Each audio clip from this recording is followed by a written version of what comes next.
મને જો દુકાને મોકલે એટલે હું વરસાદમાં દુકાને જાવ ને દિવસ પછી વ્લોગમાં એન્ટ્રી થાય છે અમારા પ્રકાશભાઈ. વરસાદ છે કે નહીં એટલે વરસાદ આપણી ઘરે જો આવ્યા મહેમાન તો ઋષિ દીદી હાય.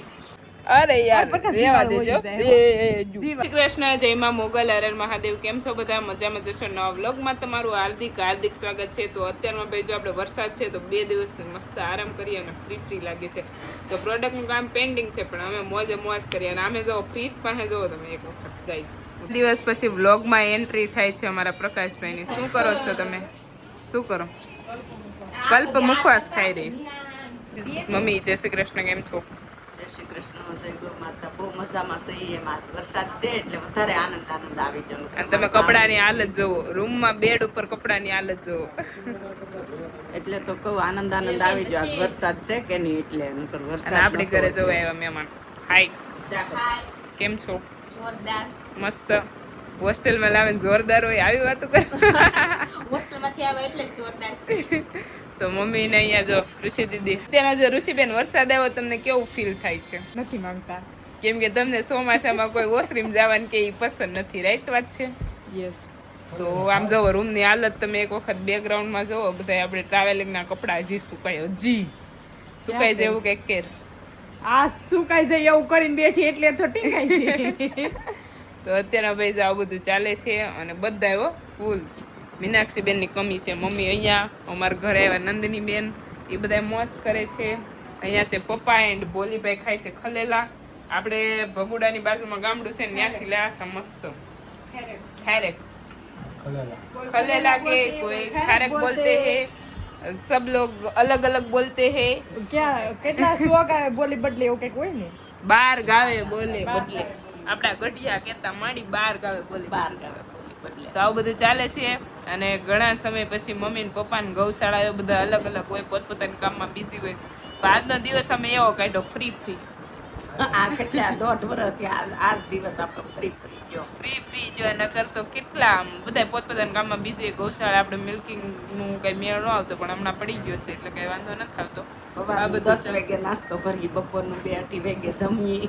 એવું બધું થોડુંક શેડ્યુલ 10 વાગી જાય, 10:30 થઈ જાય જમવામાં. તો અમારે જો આવી બધી તબલ થતી કેમ કે ગૌશાળાનું એટલું કામ લોડિંગ મમ્મી પપ્પા નહીં રહેતું, આપણે રહેતું પ્રોડક્ટ પણ સાથે ઘરનું. તો આ બધું ચાલે છે અને આજે ઘણા સમય પછી અમે ફ્રી થયા તો આજે આરામ કર્યો અને ઘણા ટાઈમ પછી મહેંદી લીધી. તો આવું બધું ચાલે. નહીં ઋષિ દીદી આજ ફ્રી ગયો ને વર્ષ દિવસ? મારે ફ્રી નથી જ, એકચ્યુઅલી હું મારા કામમાં બિઝી હતી. મારે છે ને ઘરના ઈર્ષાળા જો 2-3 જણા નખ કાપવા આવ્યા આમ જો. હા વાવું. અરે યાર રેવા દેજો. જીવાળું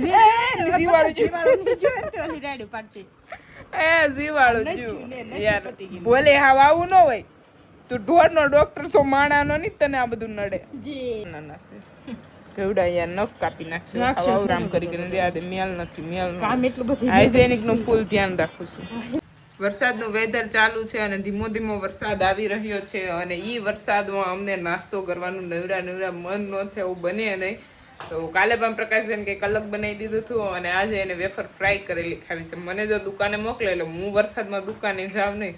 હકીકત નહીં પડી કે ખવાય નહીં પણ એની ખાધા વગર હાલે નહીં. એવું બધું થાય. તો મમ્મી કે ઘરે છે તે તો ભાઈને ફ્રાય કરી દે. તો અત્યારે જો આપણે તેલ ગરમ થવા માટે મૂક્યું છે ને ભાઈ માટે કરવાનું છે વેફર ફ્રાય. તમારા ગામમાં વરસાદ છે કે નહીં તે તમે ખાસ કોમેન્ટ કરજો. અને મારી ઈચ્છા છે મારે ગૌશાળાએ જવું છે પણ રસ્તો એકદમ ખરાબ છે. ભાઈ કે વરાપ નીકળી જવા દો પછી તમે આવજો ગૌશાળા, કેમ કે વાડીમાં પણ અત્યારે મસ્ત નજારો હોય એકદમ. તો આપણું તેલ એકદમ જો ગરમ થવા માંડ્યું છે અને આ નાખી દીધી હતી વિડીયો ઉતારવા બાળી નાખી એમ.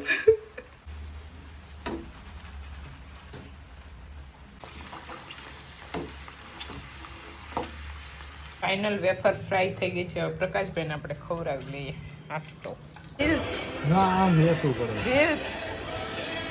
રીલ્સ જોમાં આમ જો બેટિંગ ગઈ. બોલી ખાવીશ વેફર? ખાएगा તું ક્યાં? રીલ્સ જ બંધ નહીં કરે. વેફર પૂરી, વિડિયો પૂરો. અરેમાં જો ફૂલ વરસાદ છે તો કોઈ બહાર દેખાતું નથી. જો નંદી મારા સામેથી હલાવે છે. તો અત્યારનું વેધર કંઈક આવું છે અને વરસાદ પણ ચાલુ છે. તો પપ્પા ગૌશાળા ગયેલા છે, પપ્પા ઘરે આવે ભાઈ ગૌશાળા જાય, ભાઈ ઘરે આવે પપ્પા ગૌશાળા જાય. કેમ કે ફરજિયાત એક વ્યક્તિને ગૌશાળાએ રહેવું જ પડે.